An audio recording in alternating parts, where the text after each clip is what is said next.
प्रभु जीशुको धरावतरण ପାଇଁ सज होई रहिछंती विश्ववासी। बड़दिन ପାଇଁ राजधानी भुवनेश्वर समस्त चर्च रे प्रस्तुति चूड़ांत पर्याय रे पहुंची। विभिन्न चर्च सम्मुख रे क्रिसमस ट्री स्टार आदि सह समस्त चर्च को आलोकमाला रे सज्जित करा जायछि। विभिन्न दुकान बजार रास्ता सबको आलोकमाला रे सजा जाइथिबार देखिबाकू मिलिछि। क्रिसमस ट्री सजाई क्यारेल गान करी प्रभु जीशु को स्वागत करबा पई ख्रीष्ट धर्मावलंबी माने उत्कंठार सह चाहि रहिछंती। राजधानी रे 7000 रु ऊर्ध्व ख्रीष्ट धर्मावलंबी माने एही उत्सव पालन पई प्रस्तुत होई रहिछंती।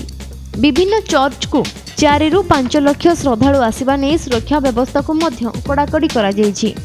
चलित वर्ष सुरक्षा व्यवस्था को कड़ाकड़ी करबा नै चर्च परिसर रे सीसीटीवी और व्यापक पुलिस मुतयन करा जायछि।